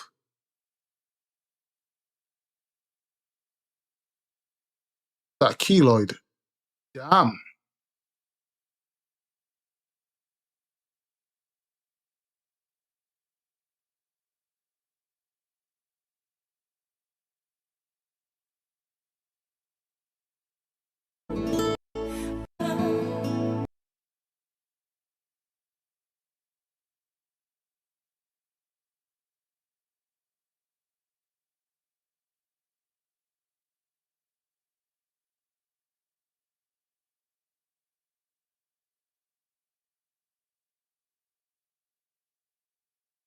What's that say? JBS, the world's biggest meat producer, in which BlackRock has a 334 million stake. This isn't just a foreign company shipping meat into America. JBS has massive US-based production. In 2005, its North American beef division generated $28.1 billion, while its US pork division generated another $8.4 billion. JBS also owns about 82% of Pilgrim's Pride, one of America's dominant chicken producers. Stop eating this. Look at what they're doing. Stop giving your children candy that comes from these same places. That is rather disgusting.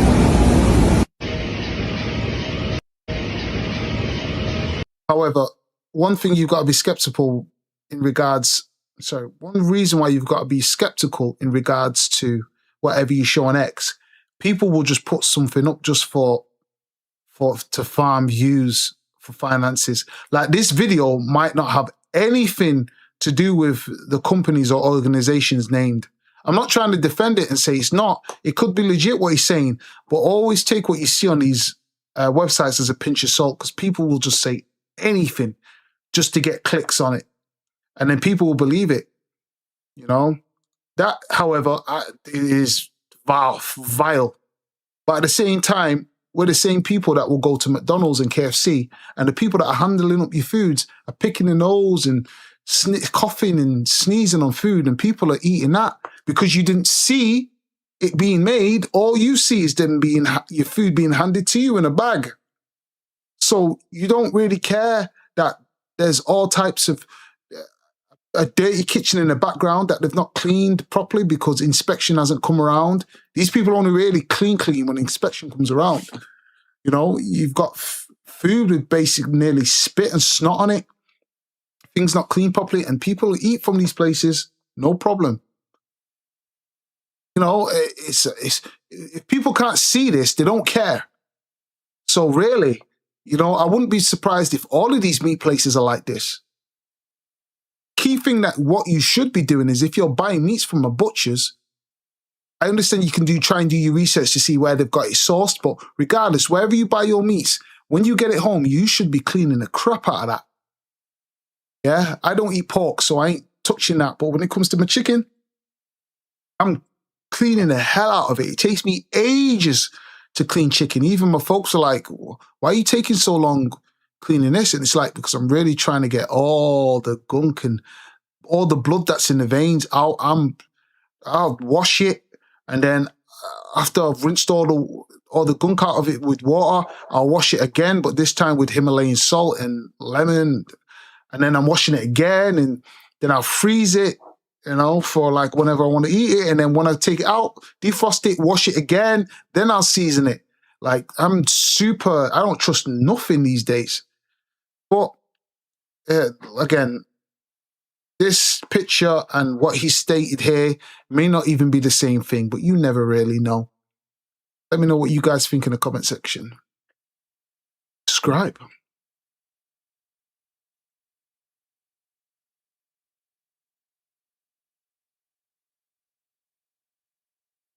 Right, I'm not gooning, but I just want to say this woman, I know it's AI, but this, as far as I'm concerned, is the perfect body on a woman, for me anyway. I'm not trying to goon. It's just the way, the leg shape, arms, everything's proported perfectly. That's the beautiful. This is the perfect shape on a woman. Whoever's got this shape is winning. It's the best of both. It's thick and she's slim at the same time. It's perfect. And these women exist. Go find them. Oh, Kevin Friend 9. Thank you for the follow. Appreciate it.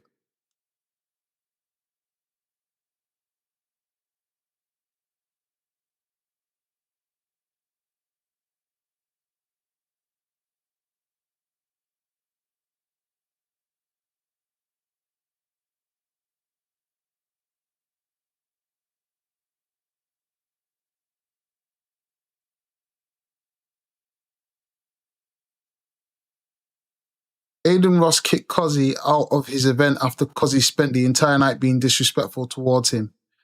Get him out of here. I don't care what you say about dad, man. You got to respect the dad that represents for the family the way he do. You got any daughters? Yeah, I got a daughter. She just went to the Navy. Yo, T. How old is she? They're doing the math, Cosby. Kick him out. I got one of that. I got one of that. Get him out of my event. Kick him out right now. I want him out now. Pick him up, Ladies you and guys. Don't gentlemen, fuck, kick we Cosby out have right a unanimous now. Fuck out decision. of here, bro. Come, Judge 1 and 2 scores this bout. I don't even know who Cozzy is. Don't even know who that is. I do think them jokes there are funny. They're not. Scroll right past them type of things there.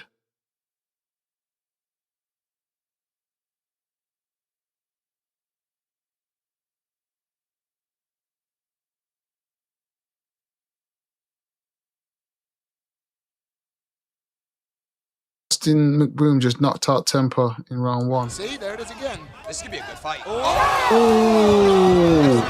Oh, God damn. He's having convulsions on the floor. Oh, get him a gas mask straight away. Look, he's out of it. Get him a gas mask.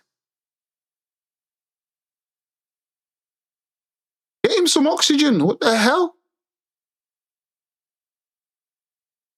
Hit. That was a hit. Jesus.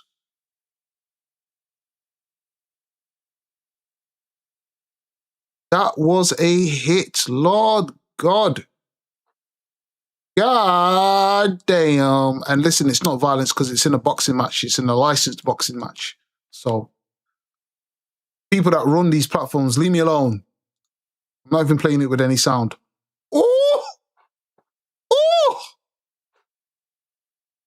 God damn. Great gunshot to the face.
Need to scroll past that before I get.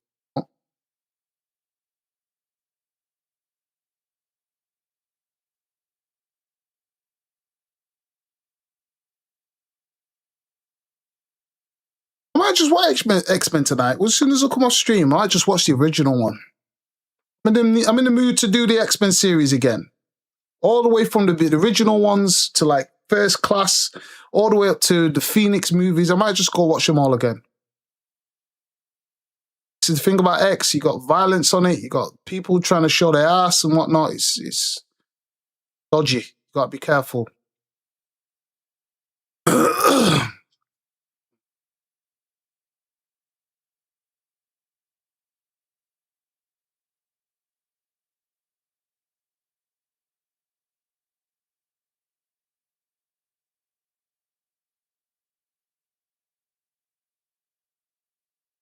Okay, that's a decent bit of trivia. So it says, Marvel originally stole Samuel L. Jackson's likeness for Nick Fury. The actor could have sued Marvel for millions of dollars, but instead he pulled off a genius deal. In 2002, Marvel artists were updating Nick Fury's look and without asking, drew him to look like Jackson. They even added a joke in the comic. In the Ultimates 4th edition, the team discussed who would play them in a movie. Nick Fury explicitly answers, why Mr. Samuel L. Jackson, of course? That's not even open to debate. Dr. PYM. Okay, so if this is true, it makes sense because I always wondered why they made Nick Fury black. You know, they did it in obviously before they made Nick Fury in anything visual outside of the comics, so nobody could necessarily complain apart from the super comic lovers from back then. Why did you make Nick Fury a black man? He's a white guy. You know, that's possibly the argument at the time, but again, social media wasn't about when this change happened, so it's probably the backlash couldn't really have any real momentum. So it says Jackson, an avid comic book reader, randomly walked into a comic book store in Los Angeles and saw his own face on the cover. His representatives contacted Marvel over the unauthorized use of his likeness. Rather than pursue a lawsuit, Jackson used the situation to his advantage. Marvel apologized and promised that whenever Nick Fury was adapted into live-action cinema, Jackson would be offered first right of refusal for the role. Just a few years later, Jackson appeared as Nick Fury in the post-credits scene of Iron Man. Ultimately, he not only got the role, but also secured a multi-film deal to play Nick Fury in the MCU. Worked out well for him. Shout out to Samuel L. Jackson. Hey, motherfucker!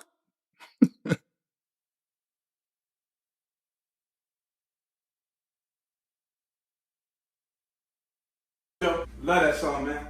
There's something about you. It made me can knock me out. Don't see you.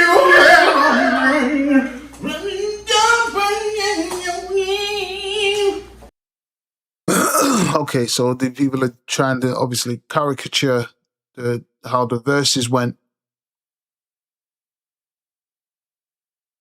Okay, I was going to do a video on this, but I might as well do it now. I did watch the verses, for those who were there or watched it live. However, I had to take it down because YouTube's copyright situation was blocking the video and whatnot. Donell Jones versus Joe. Well, as you know, I'm from the 90s. My favorite genre is R&B. R&B is me. It's ingrained in me. I'm more of an R&B listener than I am a rap listener, by far. Excuse me. I've always treasured the craft because I was listening to R&B before it got tainted by auto-tune and all this computerized rubbish. You know, like today's day, you've now got AI singers. Like none of that existed when I was listening to R&B. The members only club back then, you know, you either was able to sing at the highest order or you couldn't.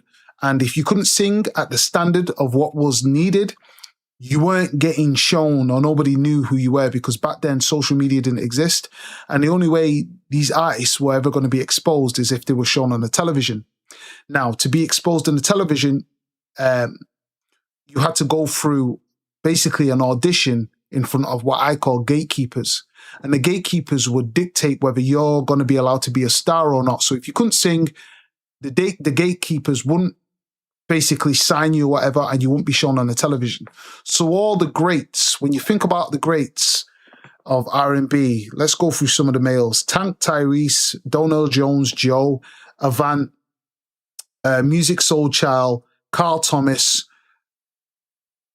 Usher, Brian McKnight, R. Kelly, the groups, for example, Jagged Edge, 112, Jodeci, and the women, we can go to the women, Angie Stone, Jill Scott, Brandy, Monica, Floetry, Whitney, Braxton, Mariah, the list goes on. And even when you go to my side of the pond in Britain, Kelly Lee Rock, Beverly Knight, Shola Rama, Misha Paris, people like Craig David, people that came later on like Angel, newcomers like Colleen Taylor. We're talking, these people can sing out and out R&B, and they can sing it very, very well. And then what's happened over time is the craft has now been dwindled to where it's gone in so many different avenues. A lot of it started due to, T-Pain came along and he brought out auto-tune into it. And to me, that was just like fake singing. And then it led to a bunch of other artists doing the fake auto-tune singing. So R&B took a hit from its natural craft, because a lot of true R&B, especially 90s R&B, a lot of these singers grew up in the church. They grew up singing in choirs with grandma. Grandma would force them to go to church on a Sunday, Let's go to church, baby. Get ready for church. And then they'll be singing vocally. So all of these singers like D'Angelo and, Tank, and they were all in the choir. So they learned how to sing gospel music from a base level. And then what R&B is basically a diluted version of gospel. All R&B is gospel with sex now added into it. That's all it is. So these singers that I've named were amazing singers. Usher, R. Kelly, all those. It's because a lot of them grew up in the church. So they were able to, when it came to singing R&B, it was easy for them because they've been doing it since they were kids. Grandma and mum forcing them to go to church and sing. So I was blessed. I was spoiled with really high-grade music, the beautiful imperfections that come with the craft, the raspiness of a Brian McKnight to the cadence of, say, a Donell Jones, that like people try and sing his songs because his songs are rather easy to sing, but you still can't get his cadence because his unique voice. And then like R&B, it died roughly in 2007. It's been revitalized now, but it did die in 2007 because of the producer Timbaland. Timbaland killed it with one song. It was called the Way I Are song, which was him. I believe Kerry Hilson was in it. Am I saying it right? Am I saying the name right? Kerry Hilson, she was the female singer in it, and a black guy that was a rapper in it. I forgot his name. But that was basically a dance song. It was a dance song with, you've got this critically acclaimed black producer who's been, made hits upon hits, legendary songs amongst rap and R&B's, produced for both genres. He's in it. I ain't got no money. You remember the beat? And then you've got this R&B singer, Kerry Hilson. She's singing in it, and then you've got this other guy rapping in it, but it was a dance song. It was black people doing dance music. And that song was a huge hit with white communities. It was like #1 in all over the place, but it was a huge hit with white people more than black people. But because it was black people that previously did R&B and black music, they decided to call that song R&B and rap. But it wasn't R&B and rap, it was a dance song. The only reason why you're calling it rap and R&B is because black people are performing in it. But no, just because a black person's in it, if a black person does dance music in a song, it needs to be called dance. Because if those were white people in that song, singing that song, it would have just been called dance. You've looked at the person's skin color rather than looking at what the song is. And then what would happen then going in the future? Rihanna would do a dance song. And they'd call it dance and R&B. And it's like, no, she's just done a dance song. You're only calling it R&B because she previously comes from R&B. But no, it's a dance song. Usher, same thing with Usher.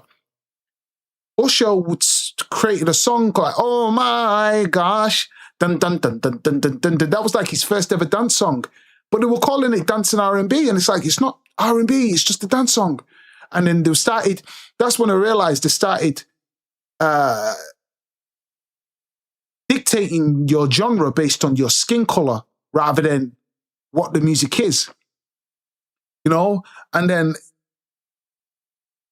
just the craft started to die off because once that song became a hit from Timbaland, the Way I Song, you know, the likes of Usher and Neo, who, like, Usher came from songs like You Remind Me, you know, and Nice and Slow. Now he's doing, baby, tonight the DJ's got us falling in love again.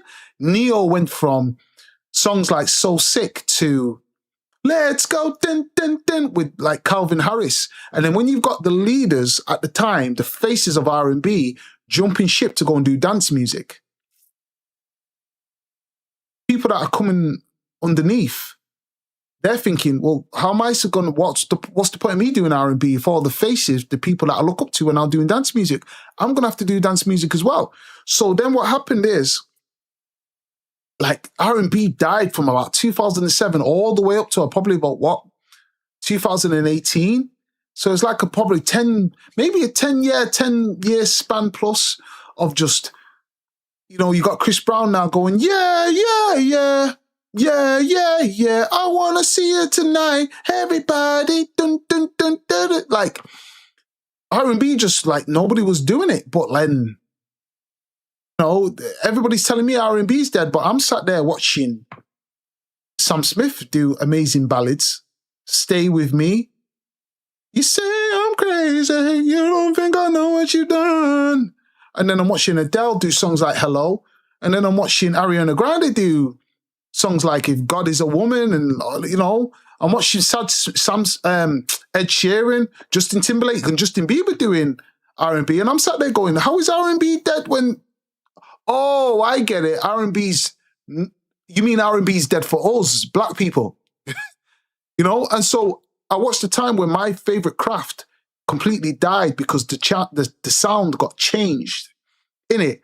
And that's what then led me to start going on a search. I was searching mixtapes just to find R&B the way I've grew up to hear it. I had to go to mixtapes because I couldn't go to mainstream media and listen to songs on MTV Base because it was all dance now. You've got Rizzle Kicks, I think the time, this group called Rizzle Kicks on a supposedly R&B and rap channel. I was like, what the hell's this? So I had to go search for demos just to hear the sound because apparently the sound died off. And then social media came along. The gatekeepers lost their power to dictate what you could listen to anymore. And then you just got all these artists just coming back with the beautiful sound. And what's happened here is, sorry to go around the houses, that took a while to bring it back home. But what's happened is, because we've dealt with so much crap and verbal rubbish since 2007 all the way up to probably about 2018, 19, people are now yearning for the actual sound because the actual sound is what made people feel good. That's the thing about R&B. It was the music that made you fall in love. Rap has always been, rap and R&B have been the yin and yang to each other. Rap is supposed to be when you want to be hyper, aggressive, shouting, whatever, like, you know, release a bunch of tension in yourself. R&B was supposed to be cool, calm, collected, love, marriage, falling in love, that butterfly feeling when a man and a woman see each other and beautiful music starts playing. That's what made a lot of black people romantic from the music we listen to. I've always been a firm believer in music does dictate how you behave. I know to try and say stat show it doesn't. No, it does. When you get all these black kids on the road, yeah, doing what they're doing, being on all sorts, and, you know, being up to potentially doing things that we know, like Set Roadman do. You go and listen to the music that they're listening to, and it's saying, and a lot of the time they're listening to music talking about what they're actually doing on the road. You know, this MC and that MC. It's not a coincidence. Yet you had someone like me who grew up on the roads, but I was more of a R&B guy. I was more of a romantic. You know, the music I listened to always calmed me down. So when it comes to like these shows like Donell Jones and Joe and they're doing the verses, it's more of a let's commemorate these guys. I might be using the wrong terminology there, but let's, you know, treasure them and give them their flowers of the great songs that a lot of my generation grew up on.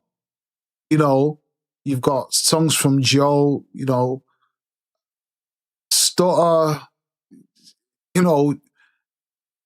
To be honest, I'm going to start saying a load of songs that I thought, because I don't really listen to the hit releases. I kind of listen to the songs that were on the album.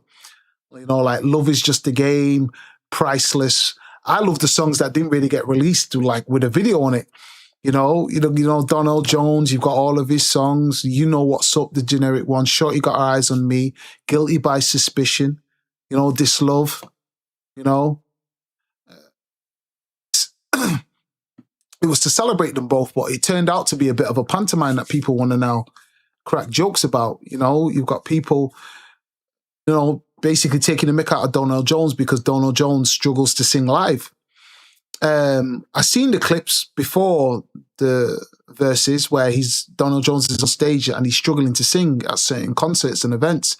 And part of me's thinking, is this because of age or something? Is this something that's happened to him over the years, or has he always never been able to sing live? And has it just been a situation where he just gets to be in the studio and redo parts until it comes out nice to where it makes a nice song, but trying to sing a thing live from start to finish, he struggles? I don't know. I've never really seen him live perform. I've seen Joe perform live in person years ago. Joe can really sing live, but people now want to crack jokes at these guys, and it's like, all right, fair enough, get your kicks in. But to me, these are my greats. These are the people I grew up on. So when I see stuff like this, It hurts so bad.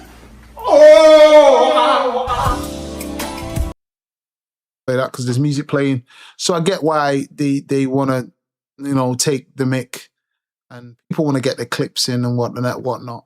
I get it. Me personally, can't laugh at these dudes because I grew up listening to the music. I can't. These are my heroes. These are my musical heroes that I grew up, and I was the kid in the mirror listening to their music growing up with the flipping comb in my hand, the brush, and visualizing myself as them. Like I wanted to be them. So. You know, this whole trying to diss them and whatnot. I understand Donell Jones didn't sing great at all. He didn't. I have to be honest. But let's not try and make out like Joe was singing. He sang better than Donell Jones, but he didn't really sound similar to the Joe of old. And again, this is age. People get older and their voices change. When you were a kid, your voice is dead high pitched. Yeah, I know mine was. Now my voice is broken. If I get to an elderly age, hopefully if I live long enough, I might be start talking like this. Oh, that's just the way it happens. So over time, the voice changes. Vintage Joe was a vocal maniac, like top 5, no matter what, when it comes to the vocalists out of the R&B singers, the 90s R&B singers, no matter what. And now he doesn't sound close to that. And people now just want to crack jokes, you know, to get the things in, but that's the internet, you know. I'll always support and love Donell Jones for the music. I grew up on, you know, where I want to be, where I want to be album. I grew up on Life Goes On, you know. I grew up on those 2 albums. Heck, some of the late material he did, like Journey of a Gemini. I love a few songs off that, you know. Joe, it goes without saying. My Name Is Joe. The later album, again, that doesn't really get enough love. Ain't Nothing Like Me. That's probably my favorite album from Joe. I love My Name Is Joe. A few songs off And Then, the And Then album. But Ain't Nothing Like Me, to me, had hit after hit after hit. He should have made a load of videos from that album, you know. But, you know, these R&B singers, I'll always love them, even though R&B isn't as strong as it used to be. The kids, Gen Z, don't even know what R&B is. They listen to just Little Baby songs that they just hop and hop and hop. The Gen Z can't dance because they've not had any music to dance to. They do these little routine dances and then that's it. They can't actually dance and move. But again, different generation, different times. These pantomimes want to play jokes.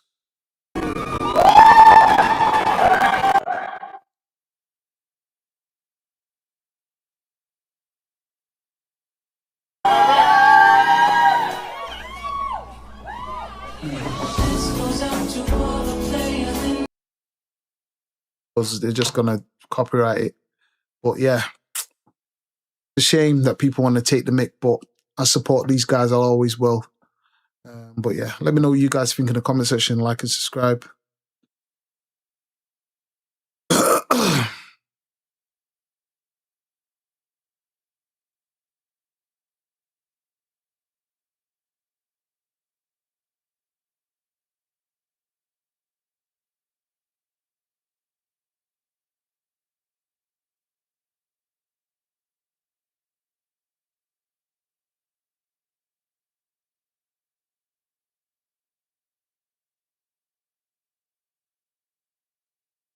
What does this say? So it says, let me. So it says, Rockstar current marketing scheme is genius. And when people realize CyberLeak is working with Rockstar to lower expectations, then slowly drip good content that will be entirely overshadowed when Netflix release their gameplay footage. People will truly be excited when they see what Netflix has outweighs anything CyberLeak dropped on his 2-year-old build. CyberLeak has never been involved in any hacking scandal and appeared out of nowhere. A man with no experience is allegedly able to evade Rockstar, and this is during his first attempt at hacking. CyberLeak icon character will also be presented in GTA 6 as an asset, possibly a soda company or a parody hacking group in GTA that parodies Watch Dogs. CyberLeak is also showing great care with his leaks and not leaking one bit of the story, and showing gameplay mechanics that will look outdated when Netflix releases. This is the greatest bait and switch of all time. This is alleged for legal reasoning. It says the hacker or group known as CyberLeak or CyberLeak emerged specifically around the Grand Theft Auto 6 leaks and has no widely documented or verified history of high-profile hacks targeting other major video game companies or corporations prior to Rockstar Games. So from what I got from that, you're basically trying to say Rockstar secretly put this hacker out to make the game look a bit unappealing to then, later in this Netflix special, show the game in just an amazing visual. Possibly. Yeah.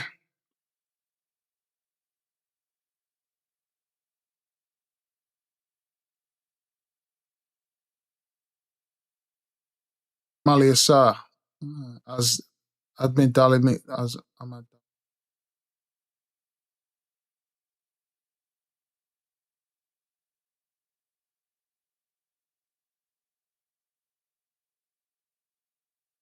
Not guys, I think that's me done. I'm done. I'm gonna try and get on and be more and more consistent, but that's me done.